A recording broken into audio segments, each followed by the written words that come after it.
تقریر سماعت کرتے ہیں جسے پیش کریں گے درجہ عربی شاہدوں کے طالب علم محمد حماد بن مولانا یاسر۔ تقریر کا عنوان ہے اخلاق رحمت للعالمین صلی اللہ علیہ وسلم۔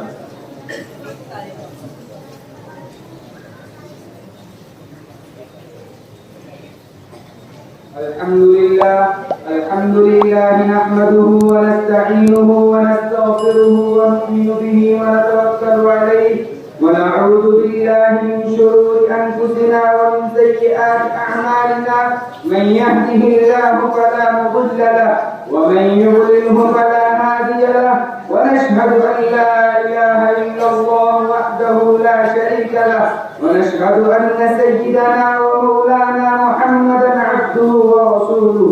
أما بعد فأعوذ بالله من الشيطان الرجيم بسم الله الرحمن الرحيم نون والقلم وما يسطرون ما أنت بنعمة ربك بمجنون وإنك لأجرا غير ممنون وإنك لعلى خلق عظيم وقال في موضع آخر لقد كان لكم في رسول الله أسوة حسنة وقال النبي صلى الله عليه وسلم المسلم من سلم المسلمون من لسانه ويده صدق الله العظيم وصدق رسوله النبي الكريم ونحن على ذلك لمن الشاهدين والشاكرين والحمد لله رب العالمين۔ محترم عمائدین ملت اور عزیزان برد، ہم جو ثنا اور کبریائی خدائے بزرگ پر رب العالمین کے لیے ہے۔ درود و سلام آقائے دو جہاں رحمت کائنات فخر موجودات خاتم النبیین امام المرسلین سید الاولین والآخرین رحمت للعالمین احمد مجتبی محمد مصطفی پیغمبر اعظم صلی اللہ علیہ وسلم کے لیے ہے، جن کی حسن رمال کی عکاسی صحابی رسول حضرت حسان کے ساتھ کس طرح فرماتے ہیں وَأَحْسَنَ مِنْكَ لَمْ تَرَقَدْتُ عَيْدِي وَأَجْمَلَ مِنْكَ لَمْ تَلِدِ النِّسَاءُ خُلِقْتَ مُبَرَّأً مِنْ كُلِّ عَيْبٍ كَأَنَّكَ قَدْ خُلِقْتَ كَمَا تَشَاءُ۔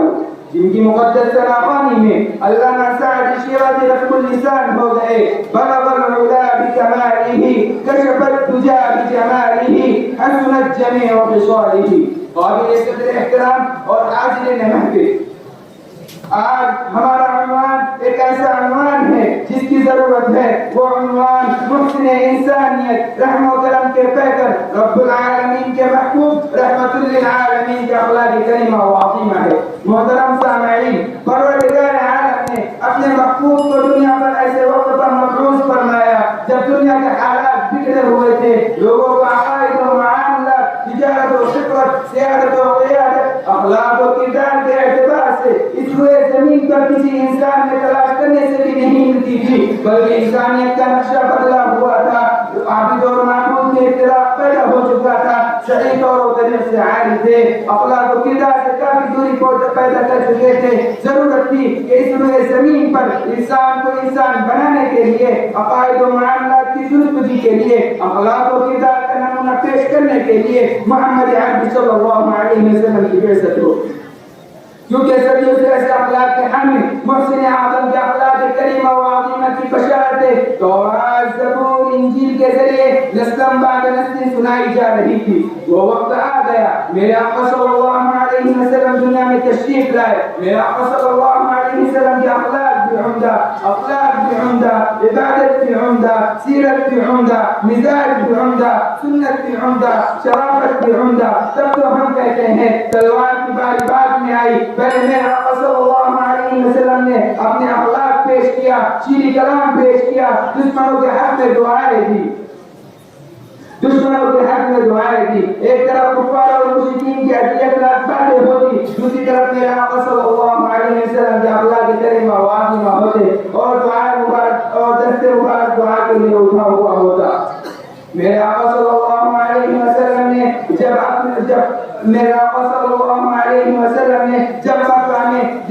دین کا پرچم لہرایا، دین کی باتیں کی، تو ہر ایک کی نگاہ میرے آقا صلی اللہ علیہ وسلم کی طرف اٹھی۔ کسی نے امانت رکھ کر آزمایا، کسی نے گالی دے کر آزمایا، کسی نے تانے دے کر آزمایا، کسی نے کوڑا ڈال کر آزمایا، کسی نے پھندا ڈال کر آزمایا، کسی نے دیوانہ کہہ کر آزمایا، کسی نے مجنون کہہ کر آزمایا، کسی نے دوست بن کر آزمایا, کسی نے مہمان بن کر آزمایا, لیکن میرا آقا صلی اللہ علیہ وسلم نے ہر ایک کو اپنے اخلاق کے ذریعے خوش کر دیا, کسی کو ناراض نہیں کیا. محترم حاضرین, ہمارے اپنے نبی صلی اللہ علیہ وسلم کی صحابانی میں رب اللسان ہی ہے. آئیے ذرا ہم دوسروں سے معلوم کرتے ہیں کہ ہمیں بتاؤ میرے آقا صلی اللہ علیہ وسلم کے اخلاق و کردار کیسے تھے. ایک یہودی میرے آقا صلی اللہ علیہ وسلم کے گھر پر مہمان بن کر آتا ہے, آنے کا انداز بڑا عجیب و غریب ہے, ہاتھ کی ننگی تلوار لیے ہوئے ہے, انداز دشمنوں کا ہے, کلام گستاخانہ ہے, نہ ادب ہے نہ احترام ہے. کہتا ہے اے محمد میں تیرا مہمان ہوں, دور سے آیا ہوں, تھکا ماندہ ہوں, بھوکا پیاسا ہوں, سب سے پہلے مجھے کھانا کھلا. دیکھو دنیا والوں, میرا آقا صلی اللہ علیہ وسلم کے اخلاق کو میرا آقا صلی اللہ علیہ وسلم نے فرمایا ہاں تو میرا مہمان ہے, میں تیرے لیے کھانا پیش کرتا ہوں. یہودی سے نہ معلوم کیا گیا, نہ بےعزتی پر ٹوکا گیا, نہ یہ کہا گیا کہ ننگی تلوار لے کر کیسے آئے ہو, کیوں آئے ہو, کیا ارادہ ہے, کب تک قیام ہے, کچھ بھی نہیں معلوم کیا گیا. بلکہ میرا آقا صلی اللہ علیہ وسلم نے فرمایا ہاں تو میرا مہمان ہے. میرا آقا صلی اللہ علیہ وسلم نے یہودی مہمان کے لیے دسترخوان بچھایا, گھر کا ماحول کھانا پیش کیا. یہودی مہمان گھر لے کے دسترخوان پر بیٹھ جاتا ہے, نہ ادب ہے نہ احترام ہے, کھانا کھانا شروع کرتا ہے, نہ سنت کا لحاظ کرتا ہے نہ میرے آقا کا لحاظ کرتا ہے, روٹی چھوڑ کر کچھ کھاتا ہے کچھ گراتا ہے,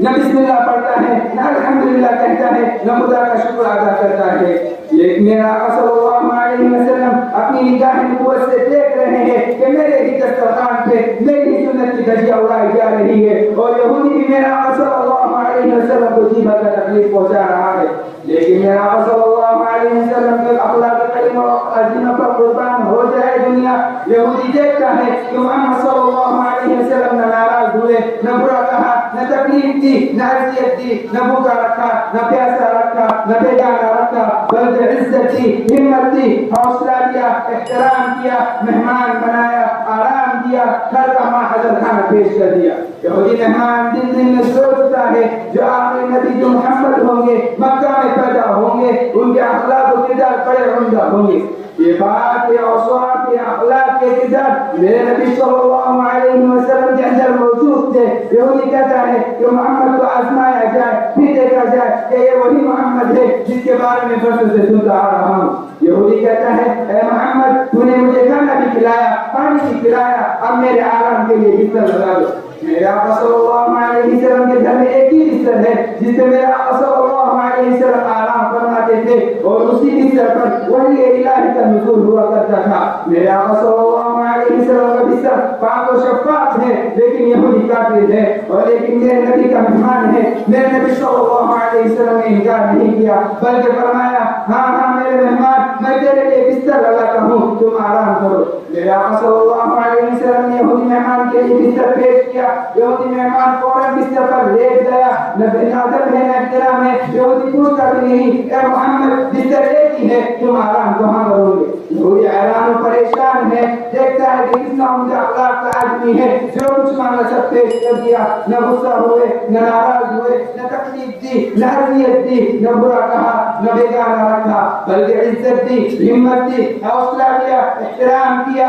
مہمان بنایا, خاطر کی, آرام دیا, بستر بھی پیش کر دیا, آرام ہی آرام, سکون ہی سکون, راحت ہی راحت, عافیت ہی عافیت, نہ ڈر نہ خوف نہ تکلیف.